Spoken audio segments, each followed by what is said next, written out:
قال رحمه الله: ومن صلى بها ناسيا وتذكر بعد السلام أعاد في الوقت.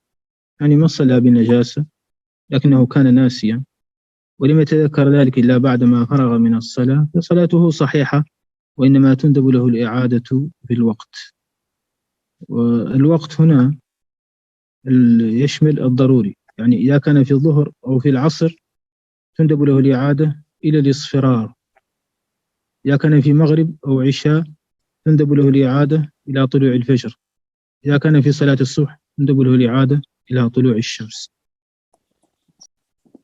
L'auteur rahimahullah parle maintenant de celui qui prie en sa présence, en la présence de l'impureté, en l'ayant oublié, puis s'en rappelle après le salam, donc après avoir terminé sa prière. Il rattrape dans le temps, il rattrape la prière dans le temps, fil waqt. Donc il rattrape, c'est recommandé qu'il rattrape dans le temps, fil waqt. Dans l'école malékite, quand on dit dans le temps, fil waqt, c'est-à-dire dans un temps qui est bien défini. D'accord? Et ce temps-là englobe aussi le temps qui est nécessaire, le temps daruri. Et plus précisément, il s'agit pour la prière du Dhuhr et du Asr jusqu'à ce que l'isfirar arrive, d'accord? Jusqu'à ce que le jaunissement du soleil advienne. Dans ce cas-là, si le jaunissement du soleil apparaît, eh bien, on dit que le temps est sorti pour le Dhuhr et le Asr.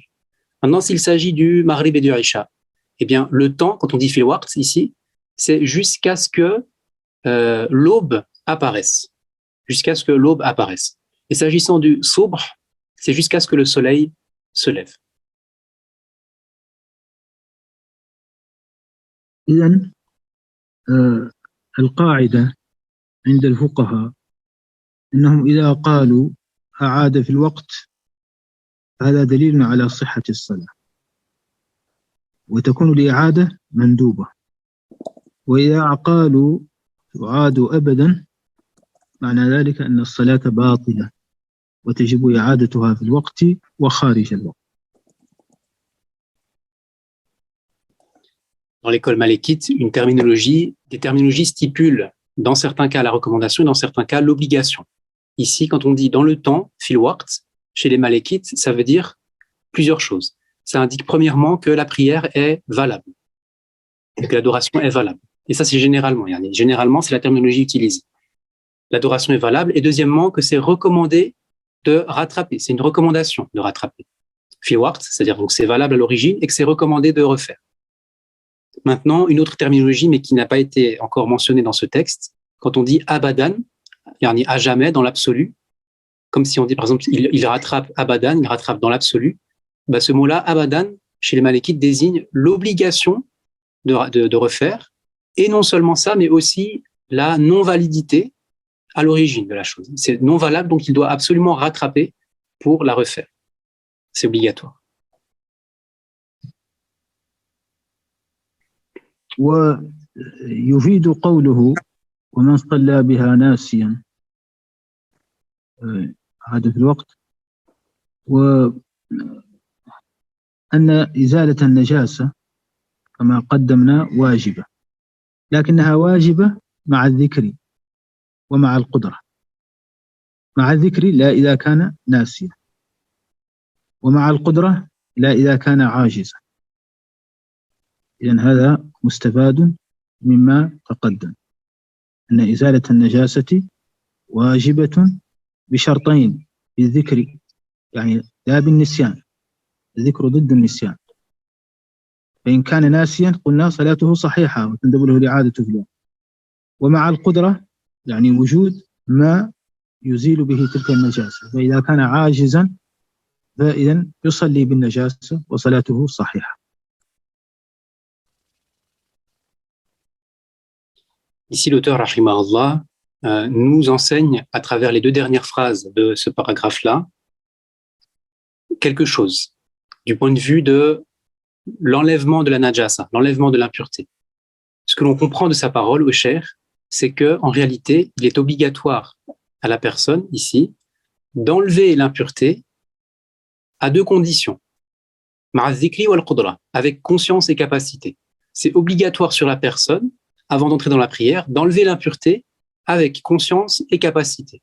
Conscience de l'impureté et capacité de l'enlever. au sens que si la personne elle est consciente d'avoir une impureté, elle sait qu'elle a une impureté, elle s'en souvient. Donc elle s'en souvient ou sinon elle est consciente d'avoir une impureté sur elle et elle est en plus de ça capable de l'enlever. Dans ce cas-là, avec ces deux conditions, c'est obligatoire sur elle d'enlever l'impureté avant de faire la prière. D'accord?